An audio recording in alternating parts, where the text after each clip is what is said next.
Section 1. You will hear a man called Tim and a woman called Laura discussing preparations for their holiday.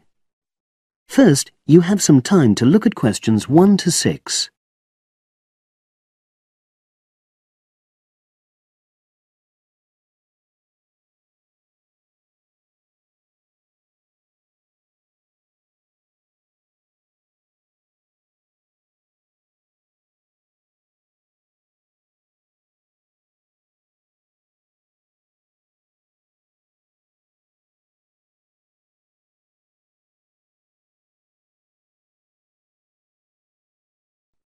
Now we shall begin. You should answer the questions as you listen, because you will not hear the recording a second time. Listen carefully and answer questions 1 to 6. Our plane tickets arrived this morning. It reminded me how much there is to do before we go. Let's write everything down, shall we, so we don't forget anything? Yes. And last time we went away, we almost forgot to collect our currency from the bank. So let's start with that. Good thinking. And wasn't there an appointment you said you'd got to cancel? Yes, the hairdresser. Thanks for reminding me. Can you write that down too? The shop will be closed now, but I'll do it first thing on Monday. OK. Then starting on Tuesday, we've got to take the tablets we got from the pharmacy. We really mustn't forget to do that. We're not protected against malaria till we've been taking them for at least 7 days. No, so that's really important. And what about shopping? There's still a few things we've got to buy the next time we're in town. We need some more sunblock, don't we? We've only got that factor 10 stuff. It won't be strong enough. I've already bought that. But what we do still need to get is sunglasses. The ones I've got aren't good enough, and I don't think yours are either. OK, I've noted that down. And I think I'm going to get another bag too, just a small one. We always seem to come back with more things than we take. Should we get an extra lock for our suitcase as well, just in case the one we've got breaks? They don't seem to last long. Yes, they are a bit flimsy. OK, right. Oh yes, and we need an adapter for our electrical things, your hairdryer and my shaver. The plugs on them are bound to be the wrong type. We could get one at the airport. They always have them there. Well, I'd rather get it beforehand, so I'm writing it down. And then I think that's it, isn't it? I think so, as far as shopping's concerned. But we also need to order a taxi to take us to the airport. We should do that well in advance. My sister left it too late and she had to take the train with that huge suitcase of hers. I know, she really struggled with it. Before you hear the rest of the conversation, you have some time to look at questions 7 to 10.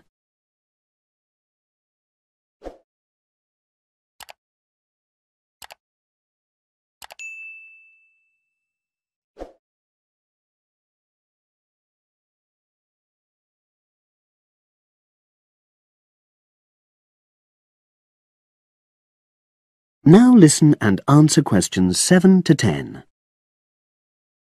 Now, let's see. Your mother said she'd come in regularly while we're away, so what do we want her to do? I'll write some instructions and we can give them to her tomorrow. Good idea.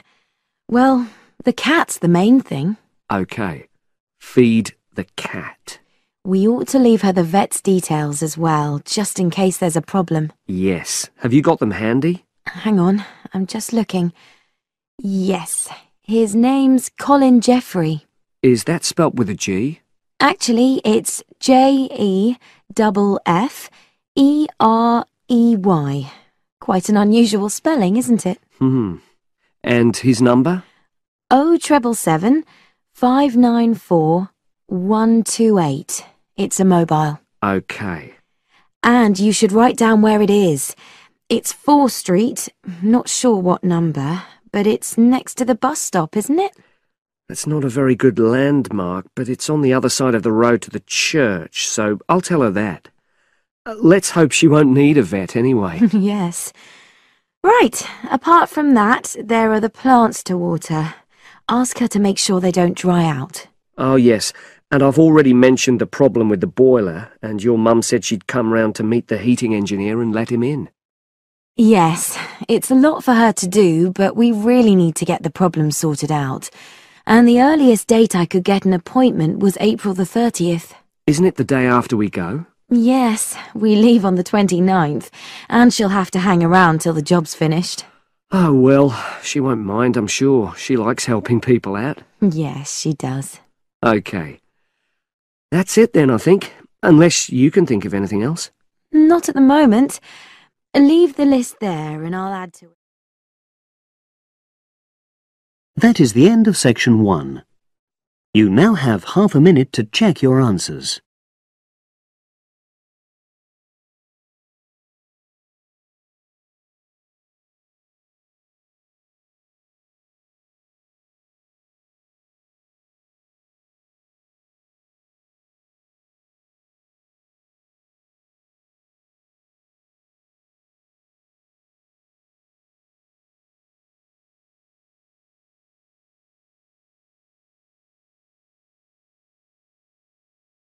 Now turn to section 2.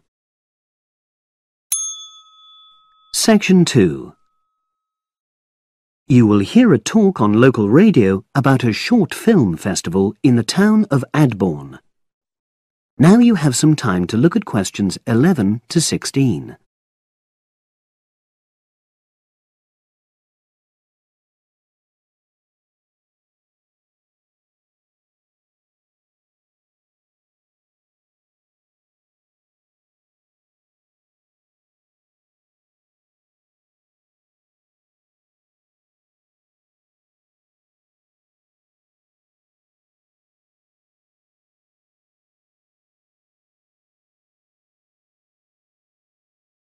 Now listen and answer questions 11 to 16.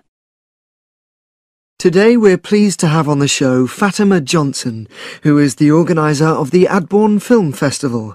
Welcome, Fatima. Hello. Can you tell us a bit about the background to the festival and what it brings to the town? Well, the festival was started in 1996 by the then Mayor of Adborn, Joanne Smith. She wasn't a filmmaker herself. She'd actually been a very energetic tourism development officer for many years. But Adborn had run a classical music festival, which had been becoming less and less popular in recent years. Joanne was looking around for something to replace it, and to use funds allocated to it to promote something which local people can enjoy. Great. So, tell us about the festival nowadays. Well, it's held in the last 2 weeks of August every year, and short films from all over the world are shown in 3 places, in the theatre and our 2 cinemas. Several films are shown in one performance, and the whole thing lasts about 90 minutes. Tickets are very reasonably priced. Under 12s used to get in for 50p, but now we charge just £1, which is still very good value. £1.50 for students and £2.50 for everyone else. Performances are advertised all round town and also on our website, www.adbornfest.com. If you're interested in attending any performance, you can buy tickets online, of course. And you can also get them in the library, which is right next to the main shopping area. I'm afraid this year tickets are no longer available from either of the 2 cinemas because of restricted opening times. I understand you also run a film competition? Yes, for under 18s. We have a different theme every year. Last year, for example, the theme was Future Planet, and the winner was a 10-minute documentary encouraging youngsters to be more aware of environmental issues, focusing on getting school kids to cycle to school instead of going by car. This year, the theme is Sporting Nation, so there'll also be lots of ideas to choose from.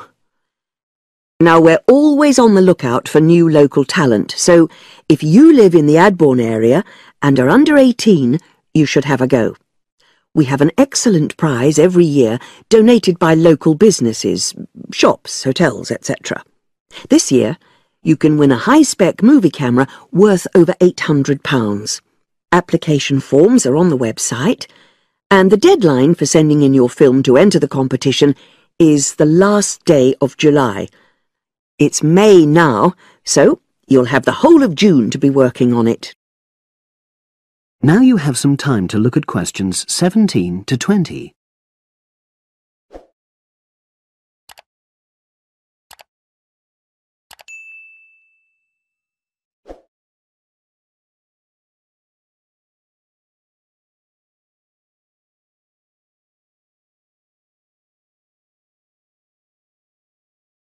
Now listen and answer questions 17 to 20.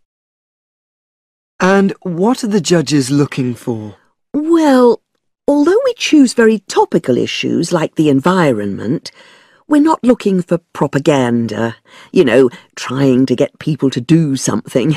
Instead, we're looking for a new angle, a fresh way of looking at a theme.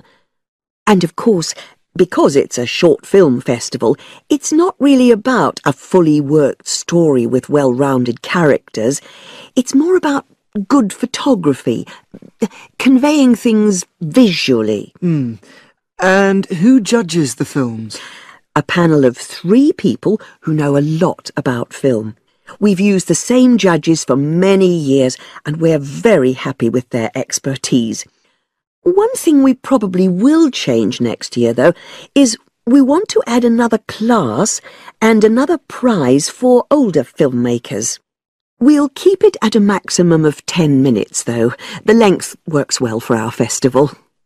We also want to use different venues for the film shows, such as community centres and at least one school. It might make performances more accessible to a wider audience. We did explore the possibility of having late-night showings, but that's unlikely to happen in the coming year. So, as I say, if anyone's interested in submitting a film for our competition, go onto our website and you'll be able to access everything. That is the end of section 2. You now have half a minute to check your answers.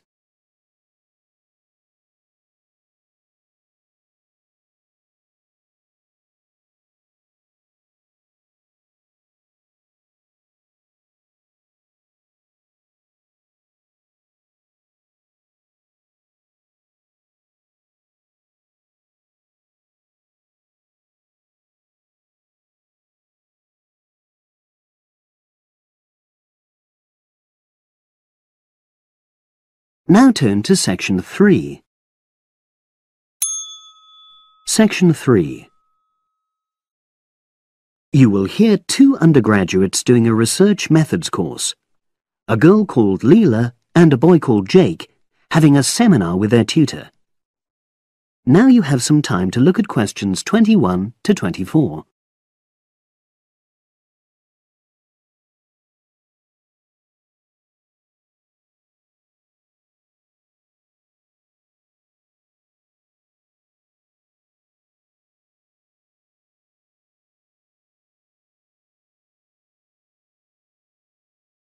Now listen and answer questions 21 to 24. So the task I gave you both was to choose an article about a small-scale research project. Yes.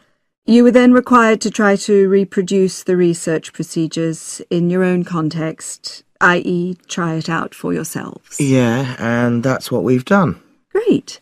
So I'd like you to tell me a bit about the article and why you chose it. Well, the article's written by 2 university lecturers who had started using crosswords to help their students revise terminology for exams. And the crosswords were designed and set on computers. And we selected the article because, well, it seemed an accessible topic, even though we weren't familiar with the technique. You know, using IT to design crosswords for higher education. That's a good reason. So these lecturers wanted to see how well this innovation was received by their students. Yes. So how did you go about reproducing the research? Well, we drew up a list of terms from one of our own modules and designed a crossword for revising these terms. Then we asked our classmates to try out the crossword and give us feedback, their opinions on how they felt about using the technique. Was it easy to find participants? It wasn't easy at first, but then we convinced them that by taking part in the research, they were actually benefiting themselves by preparing for an exam which is coming up later this term. And it worked. Good. So how did you find out what the students thought about doing the crosswords? A questionnaire. The original article used a 2-page long questionnaire. There were lots of excellent questions on it, but the whole section on difficulties using IT is now obsolete. Old-fashioned even though it had only been written a couple of years ago. So you designed a shorter version? Yeah. Then we sent it to the 40 students by email and got 28 replies. I was taken aback by the fact that everybody we talked to thought this was a good return. I mean, the responses were well written. People had taken a lot of care, but I was really disappointed with the low numbers. Yes, an important lesson to learn for an apprentice researcher. Yeah. Now you have some time to look at questions 25 to 30.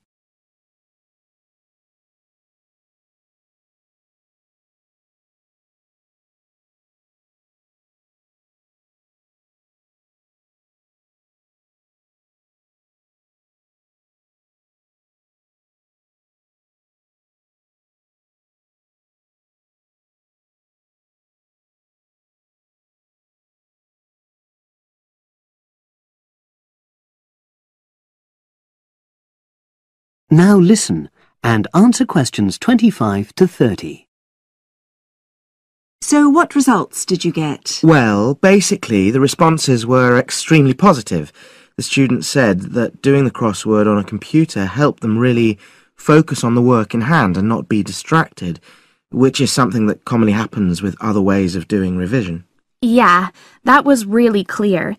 But something that struck me was that having fun hardly featured in their responses, nor did anything to do with spelling of hard words, which I thought would be an obvious benefit. No? Okay.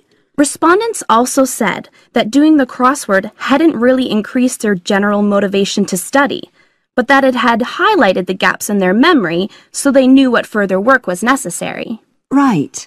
So how did your findings tally with those of the original researchers? There were lots of similarities, but... There were probably two main differences. We found that more males than females liked the technique, whereas the original study found the reverse. Also, our respondents said they wouldn't mind doing a crossword as a final official exam, whereas in the original study, students said they would hate doing it even if it meant having a shorter test. But of course, both sets of respondents said they'd be interested in doing more crosswords for informal purposes, revision, and so forth. Right. So let's have a think about the whole project and what you've learned from doing it. Well, it was very time-consuming. Yeah, and I don't think we managed that aspect very well. It could have been worse. I mean, we didn't have a lot of data, so we didn't have to spend ages processing it. And of course, we'd already done a course on numerical data processing, so there wasn't much new there. Yeah, that's true. Anyway, I think we designed our questions well so that they gave us manageable data. Yeah, it really helped having the original study to guide us, as it were. And that helped us to see what a good research instrument is. What a good questionnaire should be like. Absolutely. We got a lot from that. But when we were writing up the project, I'm not sure whether we'll know how to acknowledge the work of the original study. Our referencing. No, that's something we'll both have to work on in the future. Actually, that part's been great. Finding ways to share and support another person. That's the real plus from the project, learning ways to do that. Well, it's obviously been very successful. That is the end of section 3. You now have half a minute to check your answers.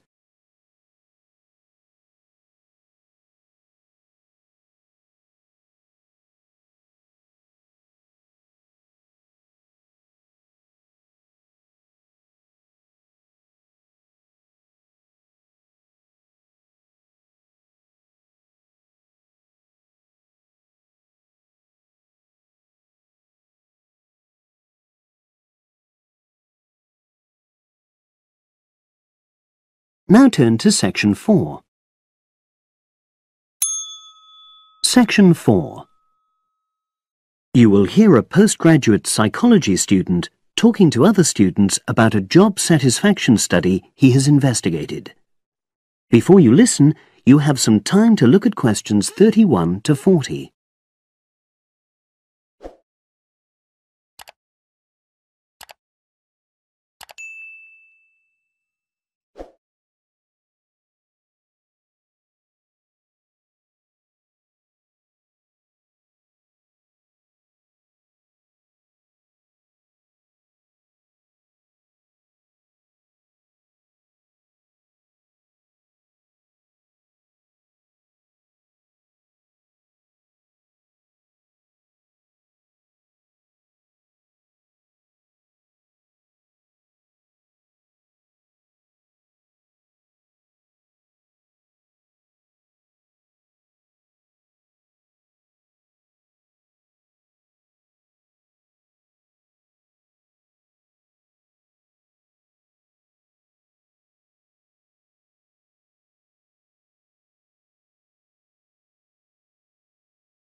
Now listen and answer questions 31 to 40.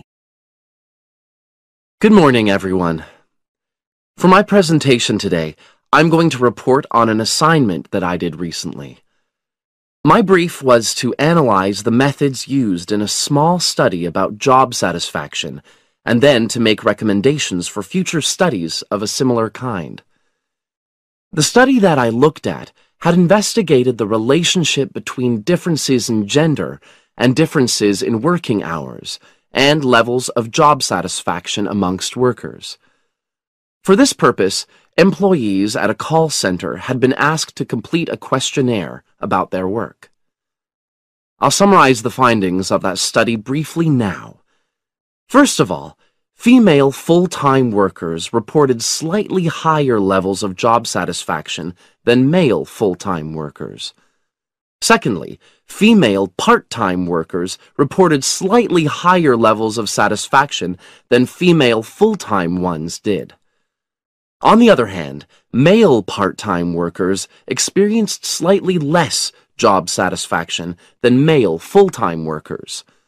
But although these results seemed interesting and capable of being explained, perhaps the most important thing to mention here is that in statistical terms, they were inconclusive.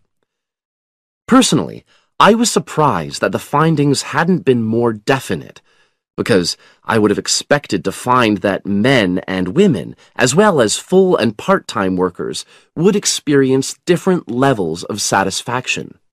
So I then looked more carefully at the methodology employed by the researchers to see where there may have been problems. This is what I found. First of all, the size of the sample was probably too small. The overall total of workers who took part in the survey was 223, which sounds quite a lot, but they had to be divided up into subgroups. Also, the numbers in the different subgroups were unequal. For example, there were 154 workers in the full-time group, but only 69 in the part-time group. And amongst this part-time group, only 10 were male, compared to 59 who were female. Secondly, although quite a large number of people had been asked to take part in the survey, the response was disappointingly low. A lot of them just ignored the invitation. And workers who did respond may have differed in important respects from those who didn't. Thirdly, as the questionnaires had been posted to the call center for distribution, the researchers had had very limited control over the conditions in which participants completed them. For instance, their responses to questions may have been influenced by the views of their colleagues. All these problems may have biased the results. In the last part of my assignment, I made recommendations for a similar study, attempting to remove the problems that I've just mentioned. Firstly, A much larger sample should be targeted, and care should be taken to ensure that equal numbers of both genders and both full and part-time workers are surveyed. Secondly, the researchers should ensure that they are present to administer the questionnaires to the workers themselves. And should they require the workers to complete the questionnaire under supervised conditions so that the possibility of influence from other colleagues is eliminated. Finally, as workers may be unwilling to provide details of their job satisfaction when they are on work premises, it's important that the researchers reassure them that their responses will remain confidential, and also that they have the right to withdraw from the study at any time if they want to. By taking measures like these, the reliability of the responses to the questionnaires is likely to be increased, and any comparisons that are made are likely to be more valid. So, that was a summary of my assignment. Does anyone have any questions? That is the end of section 4. You now have half a minute to check your answers.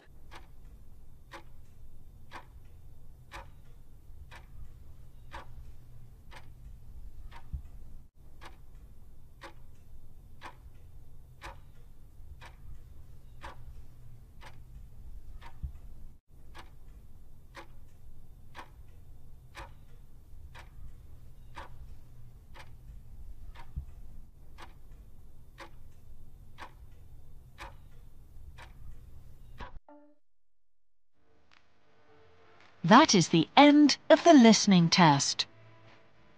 In the IELTS test, you would now have 10 minutes to transfer your answers to the answer sheet.